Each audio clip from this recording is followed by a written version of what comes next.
তো যারা 2025 সালে উচ্চ মাধ্যমিকে দর্শন পরীক্ষা দেবে, আজকে আমি তোমাদের যে ক্লাসটা করাচ্ছি সেটা হচ্ছে বচনের বিরোধিতা থেকে এসএকিউ। এই এসএকিউগুলো পড়ো, তাহলে এই অধ্যায় তোমাদের কিন্তু কমপ্লিট হয়ে গেল। তোমরা জানো আমার কিন্তু 2025 সালের উচ্চ মাধ্যমিক দর্শন পরীক্ষার ফুল টিউশনের ক্লাস চলছে। প্রথম অধ্যায় কমপ্লিট, যুক্তি অধ্যায় কমপ্লিট হয়ে গেছে, বচন অধ্যায় কমপ্লিট হয়ে গেছে, তৃতীয় অধ্যায় এই বচনের বিরোধিতা এটাও কিন্তু এমসিকিউ আগে কমপ্লিট, এমসিকিউ দিয়ে দিয়েছি, আজকে এসএকিউ দিলে কমপ্লিট। শুধু কি বাকি থাকলো, এই অধ্যায় থেকে আমি লজিকগুলো বুঝিয়ে দিব। এর ফলে এইখান থেকে যে এমসিকিউ আর এসিকিউগুলো লিখে দিয়েছি এগুলো একদম জলের মতো ক্লিয়ার হয়ে যাবে, তাহলে কিন্তু বচনের বিরোধিতা কমপ্লিট। আর একটা কথা বলছি, যারা আমার এই চ্যানেলে ক্লাস করছো আর যারা নতুন স্টুডেন্ট, প্লিজ তোমরা ফিলোসফি এইচএস উচ্চ মাধ্যমিক দর্শন ইউটিউব চ্যানেলটি সাবস্ক্রাইব করো আর বন্ধুদেরকে শেয়ার করো। কারণ ইউটিউবে একমাত্র চ্যানেল যেখানে পড়লে আর আলাদা কোনো টিউশন নিতে লাগে না। যারা 2024-এ আমার এখানে ক্লাস করেছে তারাও টিউশন নেয়নি, কারণ টিউশন নিয়ে কোনো লাভ নেই। কেন লাভ নেই? এখানে ক্লাস করবে আর টিউশনে যাবে, তাহলেই বুঝতে পারবে। আর অবশ্যই মিলিয়ে নেবে, আমার এই চ্যানেলটার গুরুত্বটা অবশ্যই মিলিয়ে নেবে। কী ধরনের ক্লাস, 100% যদি লজিক শিখতে হয় তো একবার মিলিয়ে নেবে, বাস্তবটা বিচার করে মিলিয়ে নেবে। আর ফ্যামিলিতে যদি কেউ 12-এ পড়ে থাকে, ফিলোসফি পড়ে আছে, তো প্লিজ তাদেরকে শেয়ার করবে। আর যারা 11 এবার যারা সেমিস্টার ওয়াইজ যারা এবার মাধ্যমিক পাস করে যারা 11-এ উঠবে তাদেরকেও প্লিজ শেয়ার করবে, কারণ তাদের জন্য সেমভাবে ফুল টিউশন ক্লাস কিন্তু চালু হয়ে যাবে। তো চলো ক্লাসটা করে নেওয়া যাক।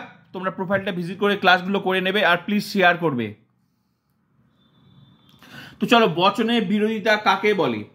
1 নম্বর প্রশ্ন, বচনের বিরোধিতা কাকে বলে? একই উদ্দেশ্য বিধেয়যুক্ত দুটি নিরপেক্ষ বচনের মধ্যে যদি গুণ কিংবা পরিমাণ অথবা গুণ ও পরিমাণ উভয় ক্ষেত্রেই পার্থক্য থাকে তাহলে বচন দুটির পারস্পরিক সম্পর্ককে বচনের বিরোধিতা বলে।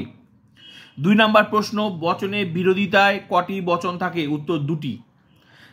নেক্সট প্রশ্ন, বচনের বিরোধিতার 2টি শর্ত কি কি? উত্তর, বচন দুটির উদ্দেশ্য ও বিধেয় অভিন্ন বা এক হবে। 2 নম্বর, বচন দুটির মধ্যে ক নাম্বার কেবল গুণের পার্থক্য থাকবে বা কেবল পরিমাণের পার্থক্য থাকবে বা গুণ ও পরিমাণের উভয় পার্থক্য থাকবে। নেক্সট প্রশ্ন, বিপরীত বিরোধিতা বা অতি বিষমতা কাকে বলে? একই উদ্দেশ্য ও বিধেয়যুক্ত দুটি সামান্য বচনের মধ্যে যদি কেবল গুণের পার্থক্য থাকে তবে বচন দুটির পারস্পরিক সম্পর্ককে বিপরীত বিরোধিতা বলা হয়। নেক্সট প্রশ্ন, অধীন বিপরীত বিরোধিতা বা অনুবিষমতা কি বা কাকে বলে? উত্তর, একই উদ্দেশ্য বিধেয়যুক্ত দুটি বিশেষ বচনের মধ্যে যদি কেবল গুণের পার্থক্য থাকে তবে বচন দুটির পারস্পরিক সম্পর্ককে অধীন বিপরীত বিরোধিতা বলে। নেক্সট প্রশ্ন, বিরুদ্ধ বিরোধিতা কাকে বলে? একই উদ্দেশ্য বিধেয়যুক্ত দুটি নিরপেক্ষ বচনের মধ্যে যদি গুণ ও পরিমাণ উভয় দিক থেকে পার্থক্য থাকে তাহলে বচন দুটির পারস্পরিক সম্পর্ককে বিরুদ্ধ বিরোধিতা বলে।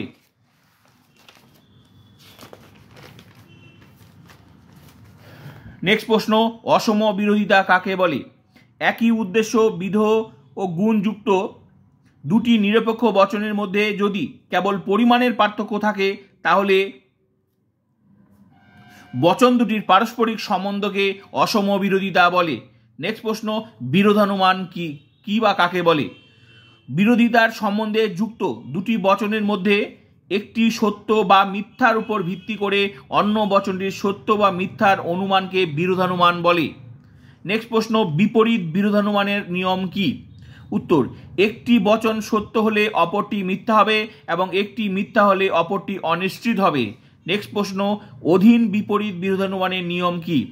একটি বচন মিথ্যা হলে অপরটি সত্য হবে এবং একটি বচন সত্য হলে অপরটি অনিশ্চিত হবে।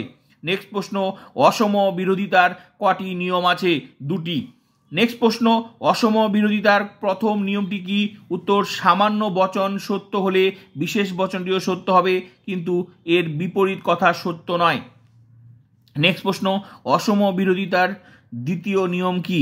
উত্তর, বিশেষ বচনটি মিথ্যা হলে সামান্য বচনটিও মিথ্যা হবে, কিন্তু এর বিপরীত কথা সত্য নয়। নেক্সট প্রশ্ন, অসম বিরোধিতার সত্যতার নিয়ম কি? সামান্য বচনটি সত্য হলে বিশেষ বচনটিও সত্য হবে, আবার বিশেষ বচনটি মিথ্যা হলে সামান্য বচনটিও মিথ্যা হবে, কিন্তু এর বিপরীত কথা সত্য নয়। নেক্সট প্রশ্ন, বিরুদ্ধ বিরোধানুমানের নিয়ম কি? একটি বচন সত্য হলে অপরটি মিথ্যা হবে এবং একটি বচন মিথ্যা হলে অপর বচনটি সত্য হবে। নেক্সট প্রশ্ন, আই বচনের বিরুদ্ধ বচন কি? ই। নেক্সট প্রশ্ন, বিপরীত বিরোধিতার একটি বচন সত্য হলে অপর বচনটি কি হবে? মিথ্যা। এই যে বিপরীত বিরোধিতার ছকটা আমি তুলে ধরেছি যাতে তোমাদের সুবিধার জন্য যখন লজিক ক্লাস করাবো তখন ক্লিয়ার হয়ে যাবে।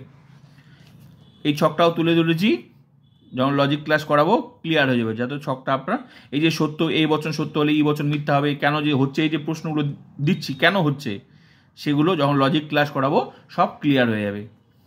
নেক্সট প্রশ্ন,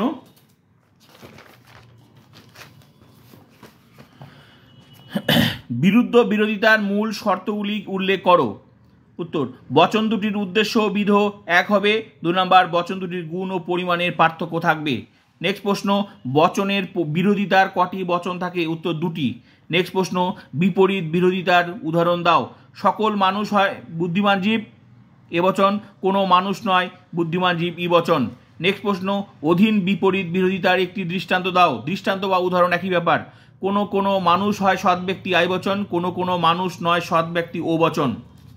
নেক্সট প্রশ্ন, এই যে তোমরা যে প্রশ্নগুলো দেখছো না, এই যে বচনের বিরোধী থেকে এই যে যত এমসিকিউ আর এসিকিউ লিখে দিয়েছি, এই যে লিখে দিয়েছি, এগুলো যখন আমি লজিক ক্লাস করাবো না, এর যে লজিক ক্লাসটা করাবো আমি গ্যারেন্টি দিয়ে বললাম 1 মিনিটও লাগবে না তোমাদের এগুলো মুখস্থ করতে। শুধু এই অধ্যায় না, প্রত্যেকটা ক্লাস। এই জন্যই আমি বলি যে আমার ইউটিউবে নাম্বার 1 চ্যানেল। কেন চ্যানেল? বাস্তব একটা কোথাও টিউশনে গিয়ে পড়বে, তারপর আমার এই ফ্রি চ্যানেল ক্লাস করবে, তারপরই বাস্তবটা বুঝতে পারবে। যে জিনিসটা তুমি কোনো টিউশনে বুঝতে পারোনি সেই জিনিসটা আমার ক্লাসে এসে 100% একদম গ্যারেন্টি দিয়ে বললাম। তো এই জন্যই বলছি ক্লাসগুলো মন দিয়ে করো যদি ফিলোসফিতে 100% রেজাল্ট করতে হয়। ঠিক আছে, যেভাবে হাজার হাজার স্টুডেন্ট কিন্তু আমার এখানে পড়ে 80তে 80 পেয়েছে 100% লিখে দেয়। 2024-এও পড়েছে, তার আগেও পড়েছে। আমার মূল উদ্দেশ্য ফ্রিতে পড়ানো। ঠিক আছে, তো প্লিজ মন দিয়ে পড়ো আর ক্লাসগুলো প্রত্যেকটা ক্লাস করবে, প্রত্যেকটা আমি সেইভাবে প্রশ্ন সেট আপ করি। ঠিক আছে, কি বললাম? অধীন বিপরীত বিরোধিতার একটি দৃষ্টান্ত দাও। উত্তর, কোনো মানুষ হয় সৎ ব্যক্তি, আই বচন। কোনো মানুষ নয় সৎ ব্যক্তি, ও বচন। নেক্সট, বিরুদ্ধ বিরোধিতার দৃষ্টান্ত দাও। সকল শিশু হয় সরল, এ বচন। কোনো শিশু নয় সরল, ও বচন। 2 নম্বর, কোনো মানুষ নয় অমর, ই বচন। কোনো মানুষ হয় অমর। এটা 2টা উদাহরণ। ঠিক আছে, বিরুদ্ধ বিরোধিতার। নেক্সট, অসম বিরোধিতার উদাহরণ দাও। সকল কবি হয় কল্পনাপ্রবণ, এ বচন। কোনো কবি হয় কল্পনাপ্রবণ, আই বচন। 2 নম্বর উদাহরণটা, কোনো মানুষ নয় অমর, ই বচন। কোনো মানুষ নয় অমর, ও বচন। নেক্সট প্রশ্ন, কোনো মানুষ হয় সৎ, বচনটির অধীন বিপরীত বিরোধী বচন কি হবে? উত্তর, ও বচন। কোনো মানুষ নয় সৎ। নেক্সট প্রশ্ন, মানুষ অসৎ হতে পারে, অসম বিরোধী বচন কি হবে? মূল বচন, কোনো মানুষ হয় অসৎ। এই যে বাক্যটা ছিল এটা বচনটা হলো। তারপর এই বাক্যটার অসম বিরোধী বচন, এটা অসম বিরোধী, এর সকল মানুষ হয় অসৎ। এই যেগুলো হচ্ছে না, এগুলো যখন লজিক ক্লাস করাবো জলের মতো ক্লিয়ার হয়ে যাবে। 1 মিনিটও লাগবে না এমসিকিউ আর এসিকিউ মুখস্থ করতে। ও বচন মিথ্যা হলে এ বচন, ই আই ও। ও বচন মিথ্যা হলে এ ই আই বচনের সত্যমূল্য কি হবে? উত্তর, ও বচন মিথ্যা হলে এ আই বচন সত্য হবে এবং ই বচন মিথ্যা হবে। নেক্সট, বিপরীত বিরোধিতার একটি বচন, এই যে সত্য হলে মিথ্যা হবে, কেন হচ্ছে সেগুলোই লজিক ক্লাস। ঠিক আছে, তো প্রত্যেকটা ক্লাস ইম্পর্টেন্ট। আর আমার এই টিউশন কিন্তু তোমাকে এই যেগুলো বলে দিলাম খালাস বাড়িতে মুখস্থ করবে, মুখস্থ বলে কিছু হয় না। আমার ক্লাস হচ্ছে আমি তোমাকে এমনভাবে লজিকটা করিয়ে দেবো, এগুলো একদম জলের মতো ক্লিয়ার, তুমি নিজে বুঝতে পারো, বুঝে পড়ানো। ঠিক আছে, এই জন্য লজিক ক্লাস। বিপরীত বিরোধিতার একটি বচন সত্য হলে অপর বচনের সত্যমূল্য কি হবে? মিথ্যা। এই যে মিথ্যা কেন হলো সেটাও ক্লাস, লজিক ক্লাস। নেক্সট প্রশ্ন, যদি এ বচন সত্য হয়, লাস্ট প্রশ্ন এটাই, যদি এ বচন সত্য হয় তবে এর বিরুদ্ধ বচনের অসম বিরোধী বচন সত্যমূল্য কি হবে? উত্তর, এ বচনের বিরুদ্ধ বচন ও বচন এবং ও বচনের অসম বিরোধী ই বচন। অতএব এ বচন যদি সত্য হয় তাহলে ই বচনের সত্যমূল্য হবে মিথ্যা।